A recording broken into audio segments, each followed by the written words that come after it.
نحمده ونصلي على رسوله الكريم.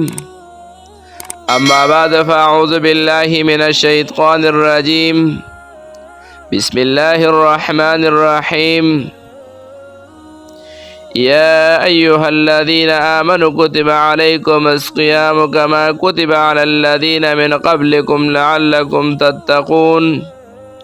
صدق الله العظيم.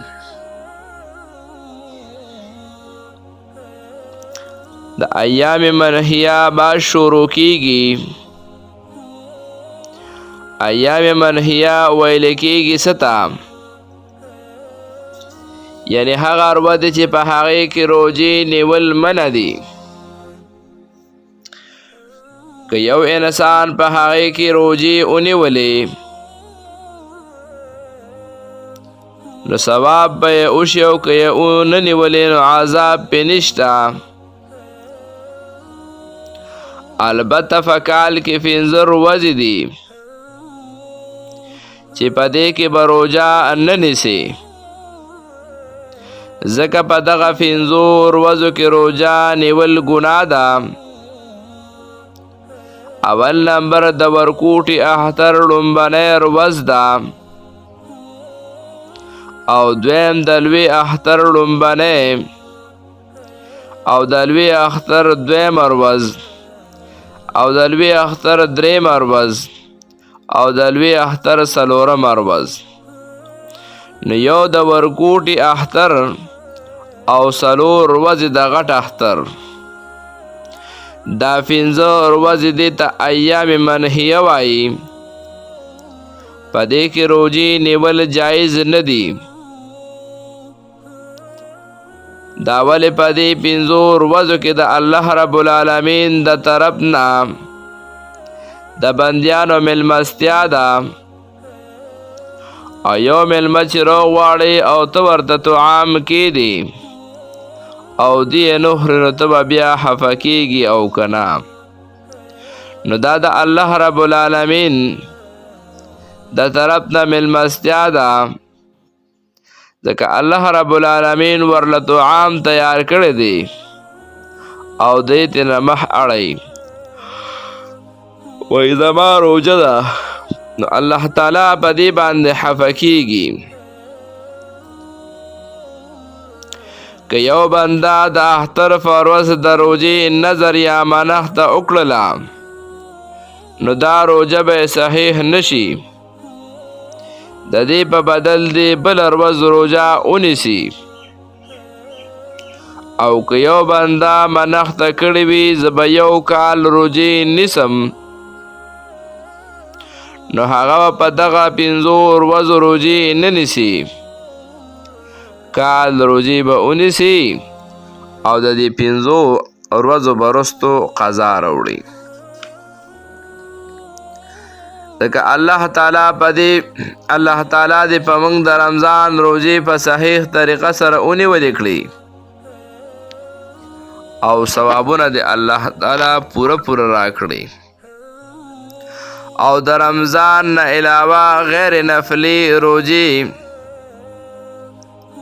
د نفلي روژو او د نفلي عبادتونو توفیق دې هم الله تعالی موږ ته را نصیب کړي. د نفلي روژې چې بنده نیت کوي نو که دی وویل چې زما نفلي روژه ده نو هم نفلي وشوه، او که دومره ووایي چې زما روژه ده نو دا هم صحیح کیږي. د شرعي نیمې ورځې نه مخکې که چا د نفلي روژې نیت وکړو او سحر نه یې خوراک څښاک نه وي کړی نو نفلي روژې صحیح کیږي. نفلي روژه که چا شروع کړه او نیت یې وکړو اوس پې لازمه او واجبه شوه. که د سحر چا نیت کړی وي چې نن مې نفلي روژه ده او بیا د هغې نفس روژه ماته کړه نو په دې انسان باندې قضا پرې شته، ځکه چې په دې نیت کولو دا روجه شروع شوه اوس یې ماتوي نو لزم النفل بالشروع نفل په شروع کولو باندې لازمیږي که یو بنده د شپې نه نیت کړی و چې سبا مې نفلي روجه وي نفلي روجه مې ده خو د سحر کېدو نه مخکې وایي چې نه نیسم روجه نیت یې بدل کو قضا پرې نشته او که د صبح صادق نفس یې ووی چې نه نیسم نو په دې انسان باندې د نفلي روجې قضا واجب شوه زنانه که نفلي روجې نیسي نو دا زنانه به د خاوند نه اجازت غواړي د خاوند د اجازت نه بغیر که چا نفلي روجه زنانو ونیوله نو ثواب یې ونه شو روجه نیول یې صحیح نه دي که نفلي روجې نیولې وي او خاوند خبر شو او هغه ووی ماته کړه نو دا روجه به ماته کړي او بیا چې کله هغه ورته اجازت وکړه نو بیا به د دې قضا راوړي که یو بنده چرته میلمه شو یا د چا میلمه راغلو او د میلمه یا د کوربه به نفلي روجه وه میلمه راغی کوربه به ورله چې پخه کړه او هغه یې دته مخې ته کېښودله میلمه ورته ووی زما خو روجه ده کوربه ورته ووی ما خو دومره خواري کړې ده زه خفه کېږم خامخا به دا خوراک کې که میلمه خوراک نه کوي نو کوربه که میلمه خوراک نه کوي نو کوربه خفه کېږي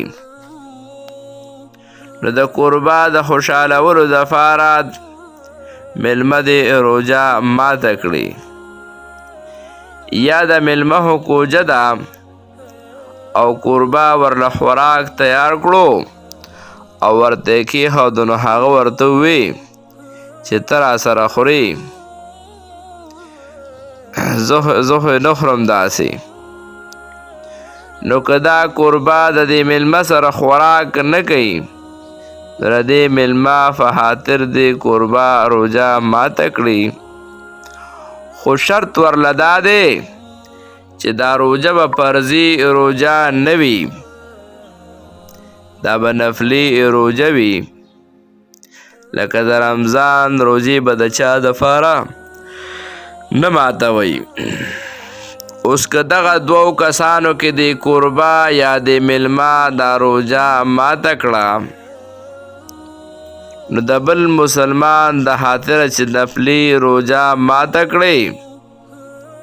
الله رب العالمین د انسان ته د زر روجو برابر ثواب ورکوي او چې دغه روجه بیا کله ونیسئ نو الله رب العالمین په دې باندې د 2000 روجو ثواب ورکوي الله پاک ته په دې عمل کولو توفیق راکړي وآخر دعوانا الحمد لله رب العالمين